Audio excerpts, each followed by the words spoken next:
Hello and welcome to Know Your Faith series.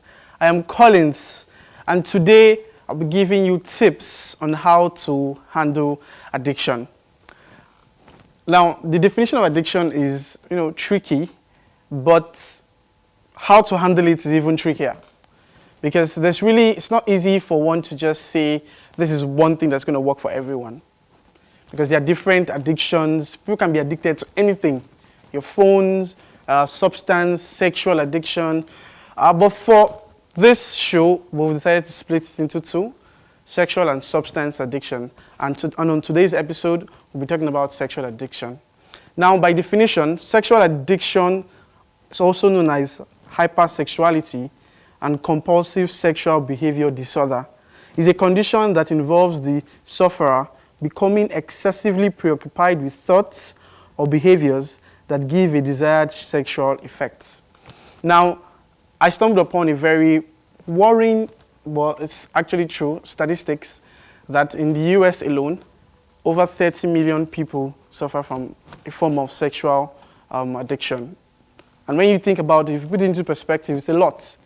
And when you try to do that, globally, you come up with a very, very crazy number. And in truth, a lot of people do this. It's personal, so people hardly come out to say they're suffering from this form of sexual addiction or the other, because it's somewhat personal. But the truth is, people are out there and they are suffering from it. So in today's episode, I'll be giving you tips on how to handle these addictions. It can vary from sex, sexual intercourse, pornography, masturbation, and all of that, all in one. There's so many to go on. But on today's episodes, I'll be sharing with you tips on how to handle this addiction. So the first is that you shouldn't always trust your thoughts. I think that because most of these addictions, they always come first from you thinking about it. So it will also mean that you should try as much as possible to always try to control your thoughts. I think we have a very funny way of lying to ourselves as humans, just the truth.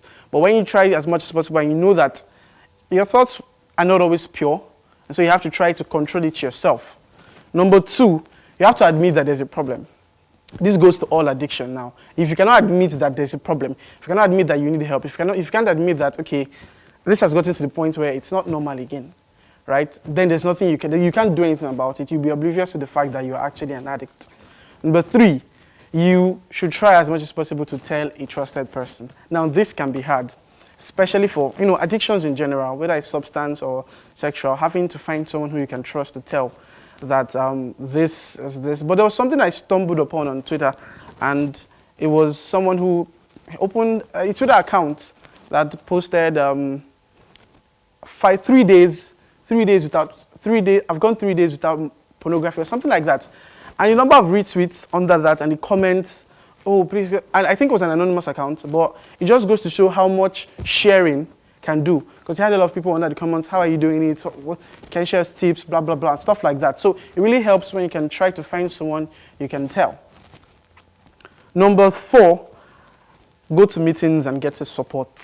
Now, support groups are something I actually encourage a lot because, you're going to be with people who have experienced something similar.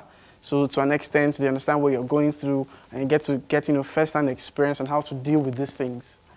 Number five is to avoid distractions. And by distractions, I mean things that would lead you to actually committing these actions or having these thoughts, okay? And in another sense, having distractions, trying to put yourself in a room of people where you can't think of this kind of thoughts, get yourself something to do, try as much as possible to make sure you are not less busy. As the popular saying goes, an idle man is the devil's workshop, right? So try as much as possible to keep yourself distracted. Number six, cultivate new habits. I think this helps a lot. And the new habits, healthy habits. Try to exercise, try to go for a walk at the park, jog or something. Cultivate new habits that would actually help you, and this would actually go a long way.